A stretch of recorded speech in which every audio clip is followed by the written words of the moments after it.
Continuamos con Mundo Originales Sociedades. Bueno, volvimos y estamos comunicados con Andrea Michelson, coordinadora de áreas protegidas de la Fundación Vida Silvestre, que es la organización argentina, miembro de la Organización Mundial de Conservación, que trabaja desde hace más de 30 años para lograr un desarrollo sustentable en armonía con la naturaleza. Buenas tardes, Andrea, gracias por acompañarnos. Hola, buenas tardes, Inés, ¿qué tal? Muy bien, bueno, primero me gustaría que le contaras a la gente un poquito qué es Fundación Vida Silvestre. Bueno, Fundación Vida Silvestre, como vos bien decías, es una organización de la sociedad civil que se fundó en el año 77 en la Argentina para promover el cuidado del patrimonio natural y también la armonización de las actividades productivas, si se quiere, con ese cuidado del ambiente. Entonces, promovemos actividades de uso sustentable, como pesca sustentable, ganadería, claro, compatible con el cuidado del ambiente, y también consumo responsable de los recursos naturales, ¿no es cierto?, a través de distintas acciones, tanto asesoramiento, bueno, a gobiernos, a productores privados, generación de políticas públicas y también acciones de comunicación y educación. Claro. Vos sabés, Andrea, que estos días me llegó una gacetilla de prensa cuyo título me conmovió. Te lo leo para que vos me amplíes el tema. Dale. Dice, el patrimonio mundial natural mantiene a millones de personas, pero sí, está amenazado en todo el mundo. Sí. Es algo muy conmovedor. ¿Qué es lo que está pasando? Mira, les comento. El tema es el siguiente.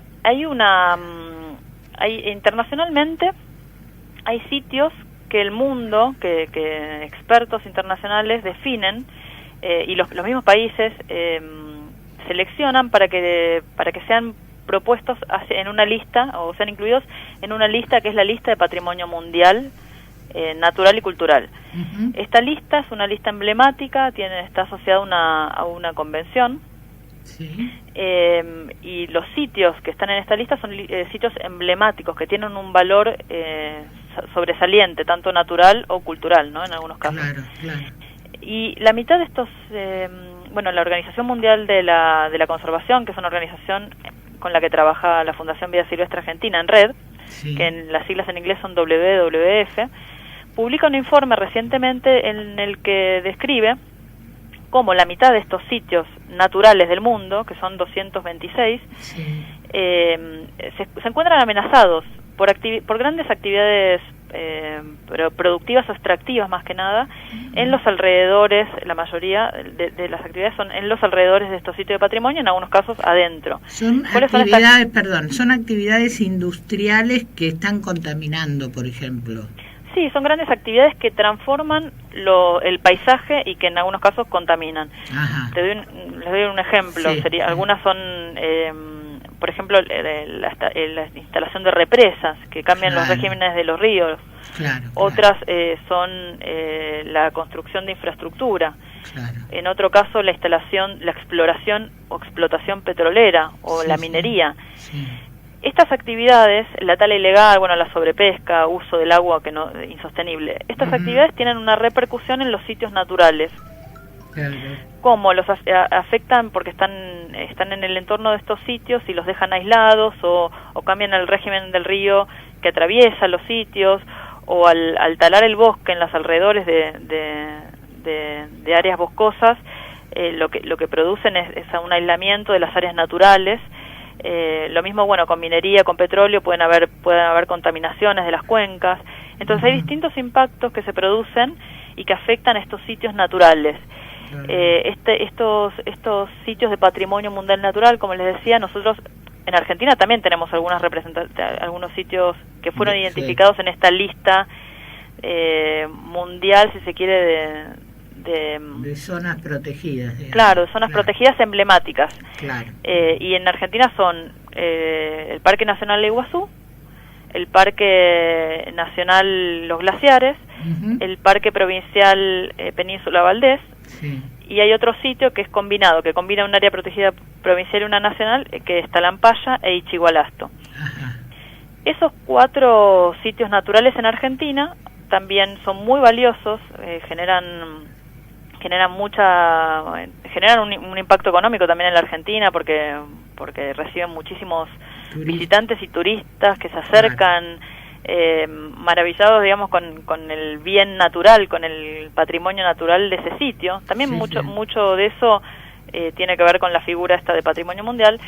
Y de esos 4 sitios, este informe detecta que 3 de ellos están amenazados, ¿no? Están en riesgo. Son, bueno, Iguazú, Glaciares y Ichigualasto, Talampaya. ¿Por qué están amenazados? Bueno, justamente por obras de infraestructura o impactos que ocurren en la mayoría en los alrededores, en el área de influencia de esos sitios. Por ejemplo, el caso de Iguazú.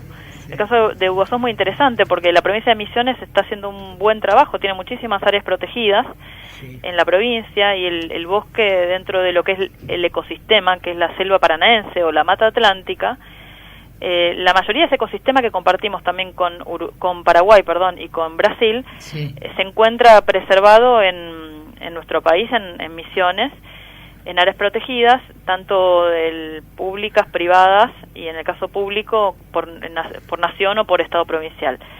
Entonces, en el Parque Iguazú puntualmente, el Parque Iguazú protege, las cataratas, por eso es un sitio de patrimonio mundial, pero se ve afectado por la construcción de represas aguas arriba del río Iguazú. Claro. Sobre el río Iguazú hay construidas ya 5 represas, y están empezando a construir una 6ª. Eso afecta no solamente al Parque Iguazú, sino a todo lo que todo lo que esté aguas abajo del río Iguazú, ¿no? Claro. ¿Tiene que ver, por ejemplo, con el tema de las inundaciones? Por supuesto. Ajá. El hecho de que haya represas en la cuenca del río lo que hace es que haya una regulación artificial del régimen del río. Claro. Con lo cual después si hay precipitaciones extraordinarias o por sobre un nivel, la regulación de las represas va a tener que va a estar asociada a la cantidad de agua que reciban esas represas. Y justamente una inundación que hubo en el 2014 se dice que tiene que ver también con un manejo que puede hacerse a nivel de las represas y que hace que en un periodo corto de tiempo fluya un gran volumen de aguas abajo, y eso llega no solamente al parque, sino al río Paraná, y después se desbordan los ríos. Pero entonces el río, ¿cómo se ve afectado el patrimonio natural, el Parque Iguazú? Hay una crecida extraordinaria y eso afecta tanto la visitación como también la fauna ribereña, ¿no es cierto? De todas maneras, si esto fuera natural, es algo que es un proceso natural. En algunos casos, en este caso por lo menos, el represamiento tan excesivo del río hace que, acompañado también de que el ecosistema no está preservado en toda su extensión, en la selva esta paranaense, entonces las precipitaciones tampoco son absorbidas por el suelo y por la vegetación porque se ha deforestado, ¿no es cierto? Aguas arriba del río. Entonces esto provoca un desequilibrio muy importante, tanto en la construcción como en el funcionamiento de estas represas en esta zona, ¿verdad? Sí, lo que apunta el informe, más que nada, porque quiero volver un poco al informe, es a mostrarnos que está todo concatenado y a que no tenemos que mirar solo esos sitios, sino en los alrededores, que estos sitios que están cuidados y que tienen un valor excepcional están devolviéndole al hombre de alguna manera, tanto en servicios de la naturaleza como en cuestiones económicas, ¿no? Porque los parques muchas veces reciben turismo, pero están haciendo una devolución a la sociedad y nos están cuidando al hombre, ¿no? Nos están generando un servicio, tanto estos parques como la naturaleza en general. A nivel de protección de las cuencas, a nivel de protección de las masas boscosas, protecciones del suelo, prevención de inundaciones de esta manera, retención del carbono, lo que ayuda también a la mitigación del cambio climático. Entonces este servicio se ve afectado por impactos de industrias extractivas excesivos, ¿no? Que están generando un impacto muy fuerte en los alrededores y en algunos casos adentro de las áreas. Entonces el llamamiento que hace es, bueno, que el informe, ¿no? Que los gobiernos y las empresas tienen que tratar de limitar los impactos, tienen que evaluar el impacto sinérgico que se realiza sobre el paisaje y tienen que buscar soluciones sustentables en la línea de los compromisos que han hecho los países en el marco de la Agenda 2030 para el Desarrollo Sostenible, ¿no? El año pasado, incluso el Papa estuvo en la reunión de la Asamblea de las Naciones Unidas, en donde se firma este compromiso con los 17 Objetivos de Desarrollo Sostenible, y en donde se ve, ¿no? que el cuidado del ambiente también es parte, ¿no? Es parte del desarrollo y hay que tenerlo en cuenta porque el desarrollo sin conservación, no estamos cuidando, digamos, por el hecho de cuidar un bien intangible, ¿no es cierto? Estamos usando también ese bien. Entonces, y eso nos da oportunidades de desarrollo. Por otro lado, te doy un ejemplo muy concreto, por ejemplo, que me parece que es bastante visual en términos de cuidado del ambiente, y cómo es importante para nuestra economía y para puestos de trabajo y demás. Si nosotros tenemos un stock pesquero y hacemos una sobrepesca de ese stock y lo hacemos desaparecer, no solamente estamos afectando a la naturaleza, porque seguramente ese pez era parte de una cadena alimenticia de la biodiversidad marina, pero sino también estamos perdiendo puestos de trabajo. Estamos perdiendo... O se termina o hay que hacer una veda prolongada y no se puede seguir. Yo quisiera que me contestes una pregunta, que es, ¿qué acciones sugieren ustedes a los gobiernos? Más allá de lo genérico, ¿no? Que podemos reconocer en lo que nos acabas de comentar. Pero, por ejemplo, ¿se sientan a hablar con las autoridades de cada país? Pues estuve viendo también dentro de esta gacetilla lo que pasaba en Belice. Y los organismos que están al cuidado o que despiertan esta conciencia sobre la vida silvestre, los patrimonios de la humanidad, los sectores o las áreas protegidas, ¿pueden dialogar con los gobiernos para tener estas políticas que nos lleven a una solución? Sí, mira, el informe da algunas soluciones concretas. Nosotros, por lo menos en Argentina, nos sentamos con los gobiernos, también en algunos casos con empresas, y tratamos de buscar soluciones en las cuales se armonice, ¿no? Se evite el daño sobre el patrimonio natural pero al mismo tiempo que no dejemos de producir. Tenemos, por ejemplo, mucho trabajo en lo que es ganadería sustentable, entonces... por ejemplo, nos sentamos con el productor y los asesoramos para que hagan buenas prácticas de los pastizales, para que esos pastizales sean naturales y ellos puedan producir su actividad ganadera, pero al mismo tiempo estén cuidando las aves, cuidando la fauna, y cuidando el ecosistema, cuidando el agua.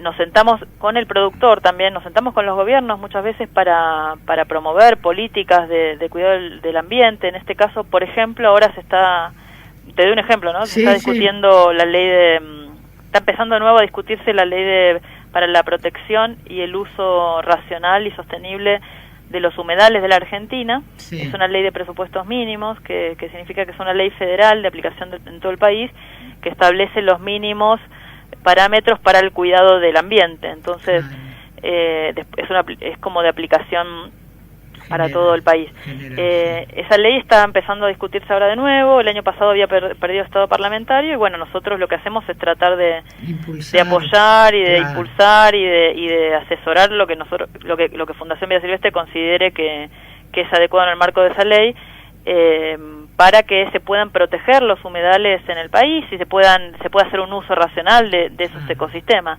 Entonces nos sentamos con él.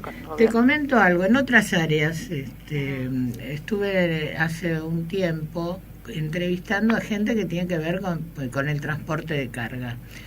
El transporte de cargas peligrosas, ellos trabajan permanentemente en ver cómo se puede contaminar menos, pero creo que uno de los conceptos más impactantes que me quedaron fijados fue esta cosa de la interacción con cada intendente, con cada gobernador y a nivel nacional, cómo están permanentemente sugiriendo cosas para mejorar en otros aspectos, no tanto quizás en la preservación del medio ambiente, pero sí en la funcionalidad. Este tipo de federaciones que agrupan gente que genera una polución, ¿no? El consumo de naftas, etcétera. ¿Tienen buena voluntad para juntarse y también activar políticas que nos beneficien a todos? Mira, no conozco exactamente el sector realmente, no conozco mucho del sector, pero bueno, me parece que lo que es fundamental a nivel o lo que destaco de lo que vos comentás también es que tenemos un desafío muy grande como país, claro, que es que somos un país federal. Claro. Y el hecho de ser un país federal también, por Constitución, tenemos que el dominio originario de los recursos naturales lo tienen las provincias. Entonces, todo lo que tenga que ver con políticas ambientales, bueno, es potestad de la provincia determinar el futuro de sus recursos. Claro. Y ahí es un desafío muy grande cuando hay medidas que no son armónicas entre una provincia y otra, claro, que tienen que ver con esto, como vos comentás, ¿no? La polución, la contaminación, el transporte. Más allá de las necesidades de la sociedad, ¿no? Que el transporte de carga terrestre es el que maneja todos los insumos que consumimos todo el tiempo, desde alimentos, ropa, muebles, claro. Yo creo que sería una buena idea, ¿no? Ver si es que ya no existen algún tipo de acuerdos o políticas en conjunto para, porque ¿sabes lo que me llamó la atención, Andrea? Que ellos tienen como una red de conversación que se podría aprovechar. Y yo, como estoy por el cuidado del medio ambiente, todo lo que pueda hacer, quizá contactarlos o lo que fuera necesario, me encantaría. Sí, por supuesto, nosotros trabajamos todos los temas, digamos, en contacto con distintos actores y nos vienen bien tener otras miradas. Por suerte, claro, digamos, yo estoy orgullosa de estar en la Fundación Vida Silvestre porque tenemos un diálogo abierto y transparente con muchísimos actores de distinto tipo, privados y públicos, empresarios, y tratamos de buscar soluciones conjuntas que beneficien a la sociedad, ¿no? El cuidado del ambiente beneficia a la sociedad, entonces todos los contactos que nos puedan proveer para ayudar claro que a la sociedad argentina en este tema son bienvenidos. Sí, y no solo a la sociedad, al mundo, está complicado. Ahora, yo no sé si tenés un ratito más, me gustaría que le cuentes a los chicos ¿cuáles fueron los logros más destacados de Vida Silvestre?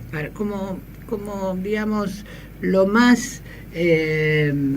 que más se vio, lo que más reconocido, como para que ellos lo identifiquen. ¿En el último periodo o así?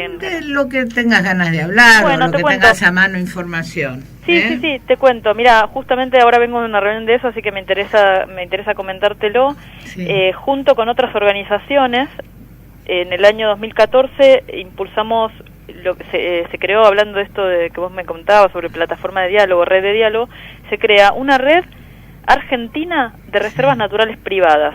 Ajá. Esa red son propietarios privados y organizaciones de la sociedad civil que trabajan para promover la conservación de la biodiversidad en tierras privadas. ¿Qué significa? Un propietario privado que tiene un campo y ama la naturaleza y quiere cuidar el ambiente y está haciendo actividades productivas que son compatibles con el cuidado del ambiente y de la naturaleza, entonces dice, bueno, quiero crear una reserva privada.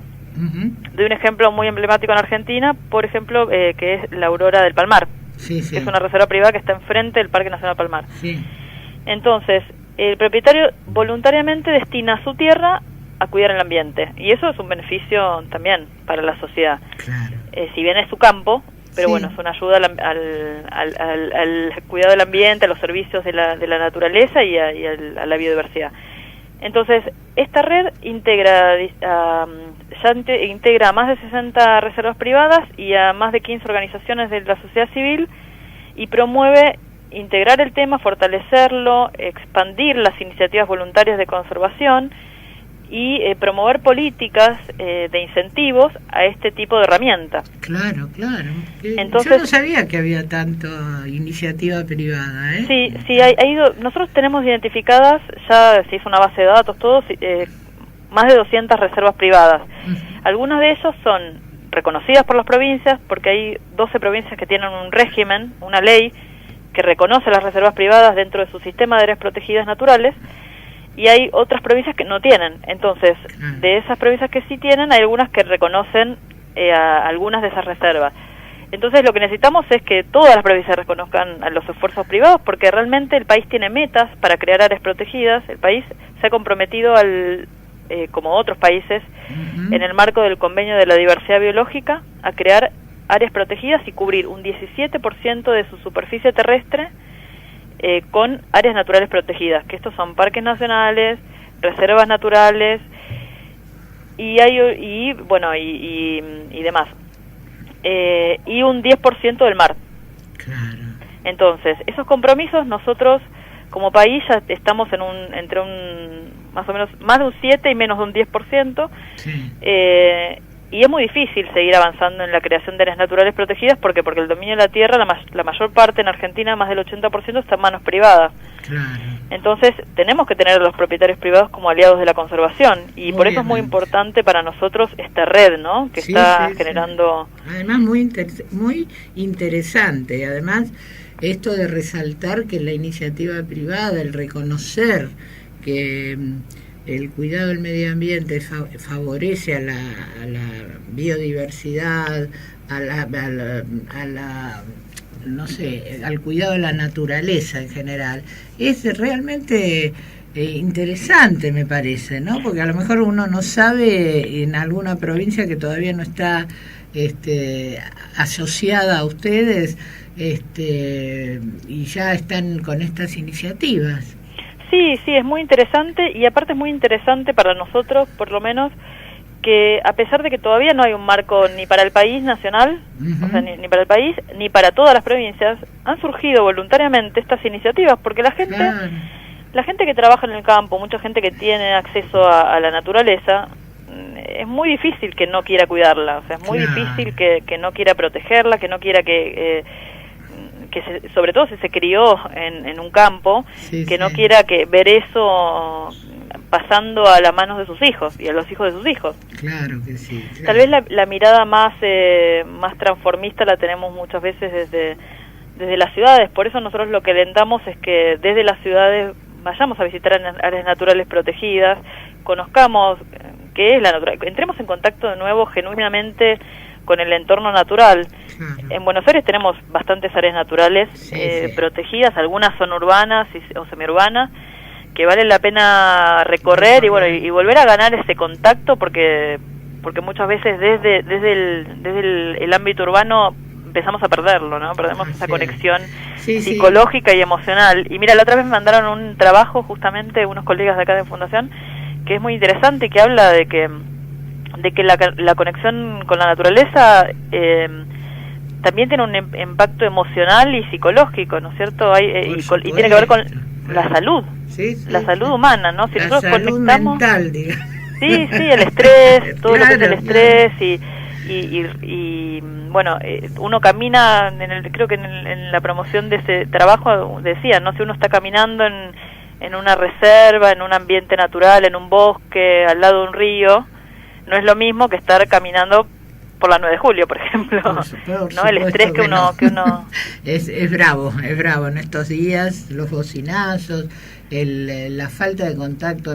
Que es natural, que es normal, digamos, una ciudad tiene que existir y va a seguir existiendo y van a haber cada vez más ciudades, pero si nosotros hacemos que el mundo sea solo ciudades y sin una preservación, incluso dentro de las ciudades puede haber reservas, ¿no?